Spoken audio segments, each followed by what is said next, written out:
Bonjour à vous deux. Oui, Annie. J'ai envie de vous parler d'un sujet ce matin là, pour faire suite au sondage sur le congé maternité. Euh, j'aime vraiment ça, Doc Mayou, lorsque vous parlez là, des enfants, puis vous donnez des conseils, par exemple, sur la guerre de la crotte. Là, j'écoute vos anciennes émissions là, de 2022, puis il y a eu plusieurs émissions là-dessus. Puis là, c'est ça, mon bébé, là, il y a à peu près 15 mois, moi.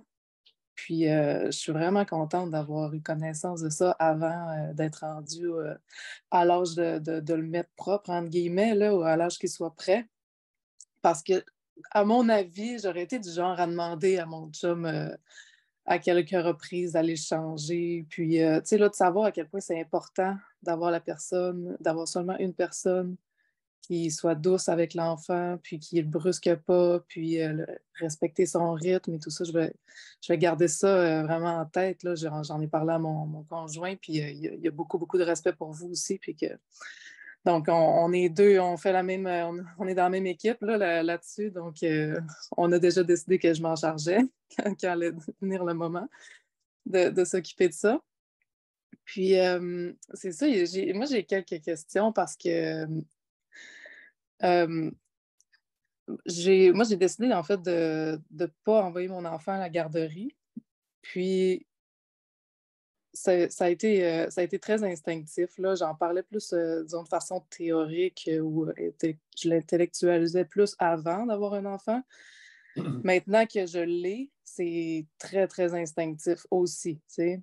Je peux pas m'imaginer que quelqu'un ait plus à cœur le bon développement de mon enfant que moi. Fait que je comprendrais pas pourquoi je vois pas l'intérêt d'aller le porter à qui que ce soit. Parce que même, par exemple, ses grands-parents, les parents de mon conjoint sont très aidants, puis ils sont très aidants, on les voit pas souvent, là, mais sont très respectueux, par exemple, de notre enfant, puis notre façon de l'éduquer aussi, là. Si on peut parler d'éducation à cet âge-là, mais euh, même là, tu sais, je le vois qu'ils ne peuvent pas s'occuper aussi bien de mon enfant, ils ne comprennent pas aussi bien que moi, tu sais. C'est moi qui est avec lui 24 heures sur 24, c'est moi qui se lève la nuit pour aller le voir quand il y a quelque chose. Donc, je le regarde, mon enfant, puis je le comprends, je sais qu'est-ce qu'il a de besoin, tu sais.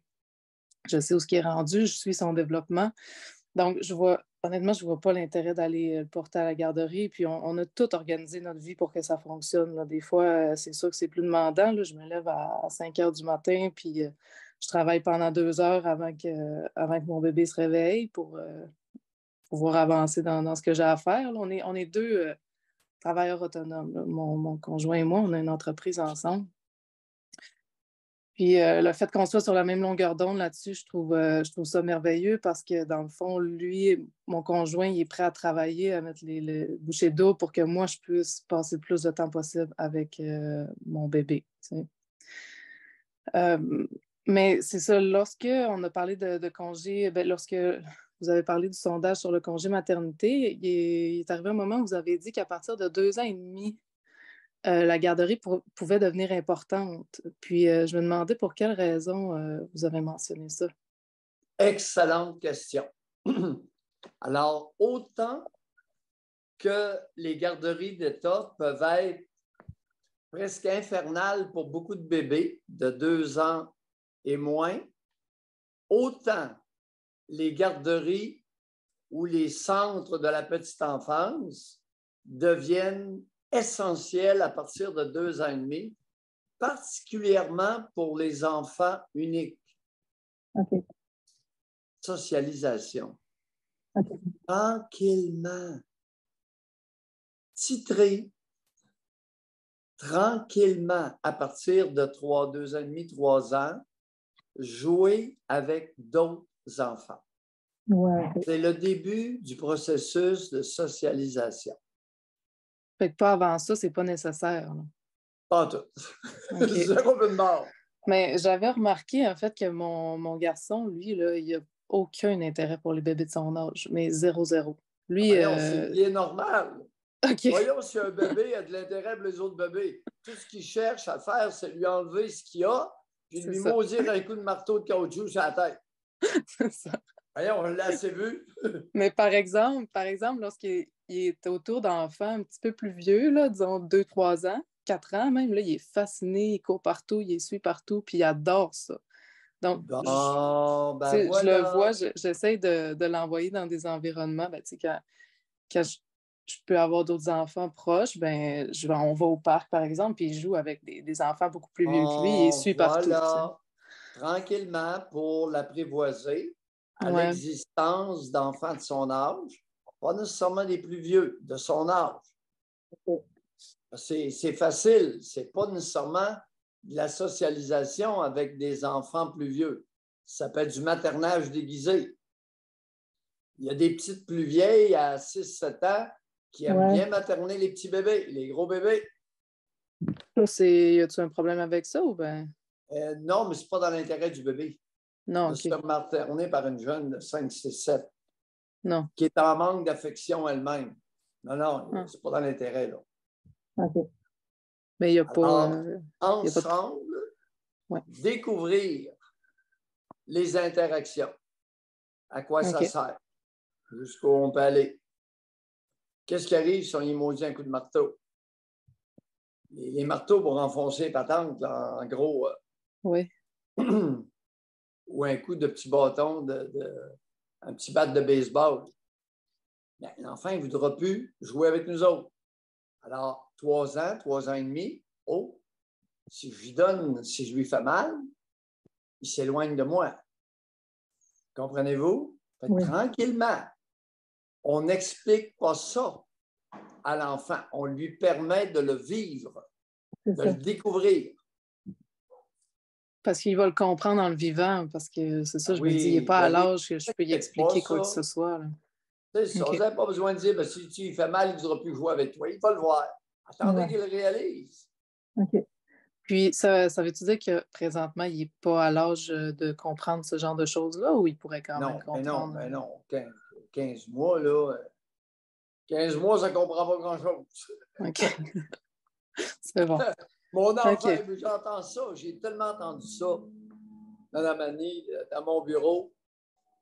Attendez, je vais être obligé d'aller fermer. Aïe, aïe, aïe, les autres, là. Attendez ça, voilà.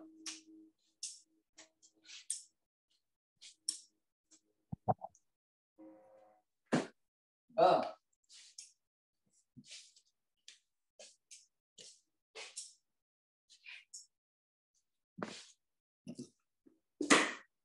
C'est devenu une industrie, le gazon. Qu'est-ce que j'étais en train de dire? Vous aviez entendu dans votre bureau des parents qui disaient Ah que oui, leur ah oui, enfant... ah oui, ah oui, les bonnes femmes qui prétendent que le petit 1 an et demi comprend tout. Non. Puis là, elle lui parle. Ah, je lui parle, monsieur. Puis là, il comprend tout. Il a tout compris. Tabarnouche. C'est gênant d'entendre ça. Combien de Oui. mots possède votre petit garçon à 1 an et demi, d'après vous? Avez-vous idée? Combien de mots qui sait vraiment ce que ça veut dire? Des mots, pas des phrases, des mots. Il faudrait vraiment que je calcule, là. J'ai vraiment jamais À fait peu le près calcul. Ben, peut-être une quinzaine. une quinzaine, qu'il C'est... maîtrise bien. Ben, oui, entre 10, 15 là. OK, alors, chers auditeurs, on a une mère qui est bonne observatrice. Maintenant, ça fluctue beaucoup d'un bébé à l'autre. Il y en a qui comprennent plus de mots, d'autres en comprennent moins que ça. Mais vous prétendez qu'il comprend bien une quinzaine de concepts. Oui, oui. Entre 10 et 20, là, certainement. OK. Ouais. Mais il Alors, parle pas c'est ça, beaucoup, là, à ce oui. niveau-là. Il n'est Est-ce pas que ça d'avance. répond à votre question concernant la socialisation? Oui. Alors, vous n'aurez pas le choix que d'intensifier les contacts avec les enfants de son âge dans 1 an. C'est ça. Mais en vue d'avoir d'autres enfants, disons, c'est moins important la garderie, c'est ça? Si j'ai Comment? si j'ai d'autres enfants, là, je vais avoir deux enfants éventuellement, l'an prochain. Puis, donc, à ce moment-là, lorsque mon premier va avoir 2 ans et demi, en ayant deux frères et sœurs, il ne sera pas... Oui, non, la différence d'âge va être importante, là. Ouais, OK. J'insiste. j'insiste, côtoyer des pères, des enfants de son âge. OK. Pas des bébés, puis pas des plus vieux. Parce que c'est comme ça que vous pouvez déclencher l'instinct maternel de plusieurs fillettes. OK. En les limitant à des beaucoup plus jeunes. Ce n'est pas dans leur intérêt. OK. Je comprends. OK, je vais prendre ça en note. Et puis, la Oui. prochaine question, c'était par rapport à l'allaitement. Pardon? Par rapport à? L'allaitement. Oui. Avez-vous un avis là-dessus sur la durée optimale? Ou... Non. Non. Pas d'avis. OK. OK. Vous pouvez, généralement, ça peut être continué plus tard avec des fillettes, même genre. Avec les petits gars, il y en a qui y prennent goût. Ouais. Il y a des petits gars de 2 ans et demi, 3 ans, s'ils sont encore allaités, je vous assure qu'ils mettent les mains et ils enlèvent les boutons, c'est pas long. Ouais. Fait que, utilisez votre jugement, d'accord? Ouais, OK. Je vais continuer à Puis, observer. c'est bien beau le lait maternel, là, mais à un moment donné, quand l'enfant mange des aliments complets, une diète assez abondante, le lait maternel, puis la succion de tétée, là. Ouais. Utilisez votre jugement. OK. Ben, tu sais, là, je le vois que j'ai l'impression que ça l'aide quand même lorsqu'il y a un rhume ou tu sais, lorsqu'il est malade, là, il mange vraiment pas beaucoup, mais il tète beaucoup, par exemple. Donc, là, je pense que ça l'aide à guérir, ça le réconforte aussi. Il se lève comme 4-5 fois la nuit, il va téter, puis il mange pas, mais ouais. Ben, c'est sa réaction à lui. ouais. Les enfants varient beaucoup. C'est pour ça que quand j'entends ou je lis sur les enfants, Ouais. ça n'existe pas. Ça n'existe pas, les enfants. Il existe une mosaïque d'enfants différents, aux besoins différents. Mais tu sais, Il Doc, existe des petits gars, des petites filles, oui. par rapport à l'allaitement, comme vous dites, mère-fils, tu sais, dans l'émission, souvent, vous dites, faut couchez pas avec vos enfants, tu sais, changez. À partir du moment qu'on dit ça, ben, l'allaitement du petit garçon qui grandit, il me semble que ça n'a pas sa place tellement non plus, là. C'est que il prend un autre goût. Il y a eu des petits bonhommes qui aimaient ça fouiller dans le décolleté de leur mère. J'ai vu ça, ben oui, mais il faut faire. Tu sais, est-ce que c'est dans son intérêt pour se rassurer quand il est inquiet de tripoter les seins de sa mère? L'autre élément dont on parle très peu, c'est la suce. Vous savez, têter un morceau de caoutchouc, ça n'a jamais été l'invention occidentale du siècle. Je répète, on est les seuls mammifères à donner des morceaux de caoutchouc au bébé pour qu'il tète après ça. Il n'y a pas grand mammifère qui s'amuse comme ça. Non? OK. Je me suis replugué, je manquais de jus. C'est beau, c'est beau. Alors, l'histoire de la suce, là, le morceau de caoutchouc, pour supposément réconforter le bébé, c'est pas notre meilleur, ça, comme culture occidentale. C'est pas notre meilleur.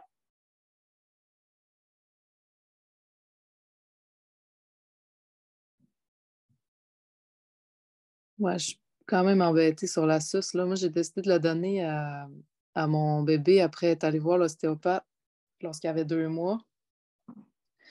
Puis elle m'a dit là, que ça avait l'air d'un bébé qui avait un grand besoin de téter. Puis ça pouvait l'apaiser.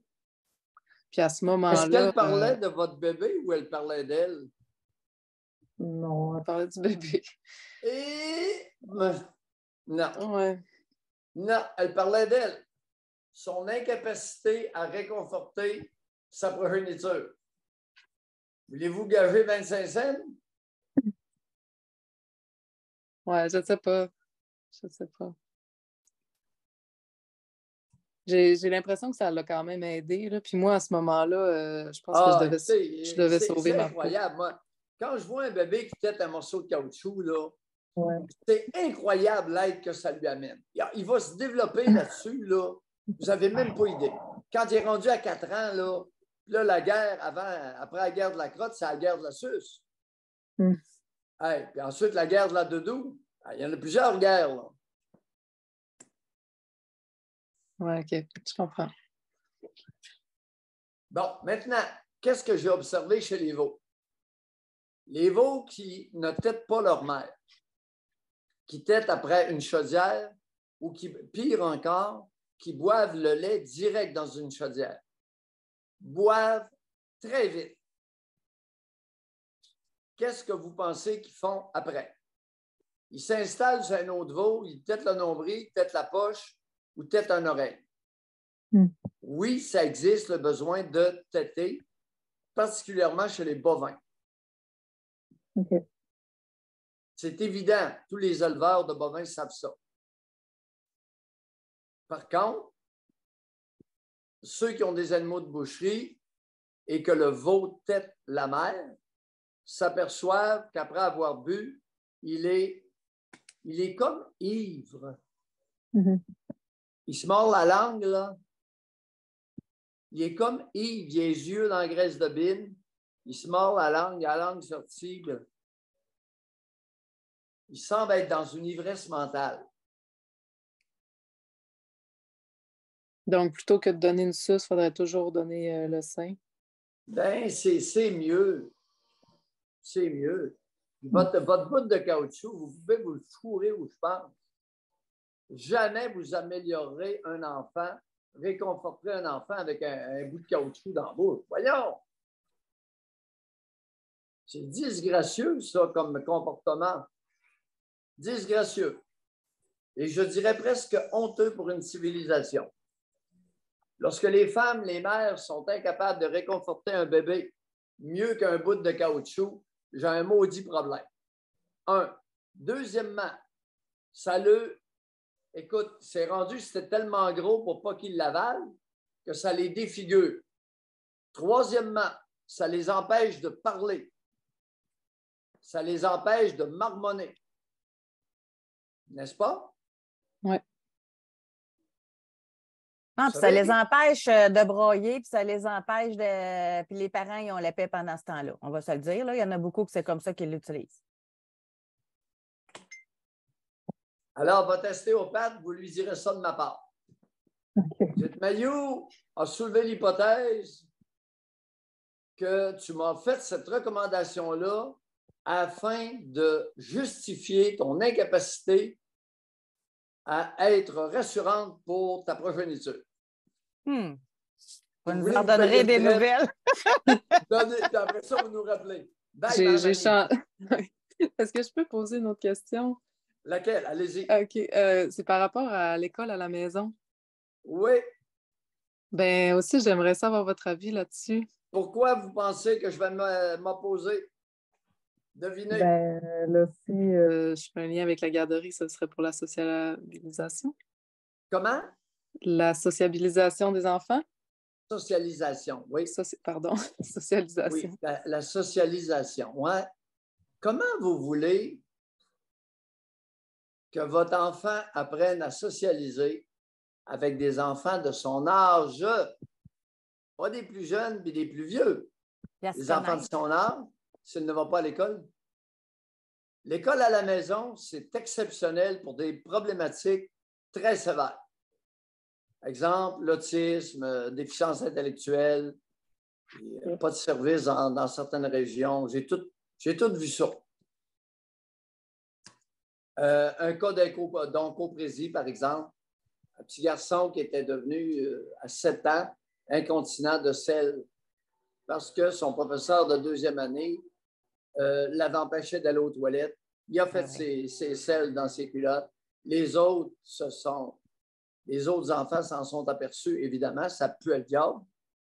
Et il est resté oncoprétique, c'est-à-dire incontinent de sel depuis. Alors, la mère n'a pas eu le choix de le garder à la maison, n'est-ce pas? Et ça a duré quelques années. Donc, les enfants ont besoin de socialiser à tous les jours. Bien, dépendamment de l'âge. Ensuite, je continue. Oui. Besoin de socialiser, côtoyer, besoin d'entrer en contact et besoin d'entrer en contact dans des activités organisées. Et là, vous allez voir le gros méchant mot, les blasphèmes, comme leadership, rivalité, compétitivité. Des blasphèmes dans beaucoup d'oreilles de beaucoup de mères. Ouais. Il n'y a pas moyen de compenser pour ces choses-là avec des activités différentes dans un sport ou... Annie. Ben, moi, je vous revirerais ça comme ça. Pourquoi vous y tenez tant à faire l'école à la maison? Je vois ça comme une éventualité, là, personnellement, parce que j'ai pas... Ben, je peux comprendre les avantages d'aller à l'école, là, mais moi, personnellement, si j'avais pu ne pas y aller, je ne serais pas allée. Annie, réglez vos problèmes avant de les imposer à votre garçon, d'accord? C'est pour ça que je vais vous inviter à nous rappeler. OK. Dans quelques semaines, rappelez-nous. Vous avez des problèmes personnels, puis je détesterais, j'abhorrerais le fait que vous contaminiez votre fils. À la prochaine année. OK. Merci. Bye. On va y prendre à temps, José. Ben là, c'est parfait, là. Bon timing. Bon timing.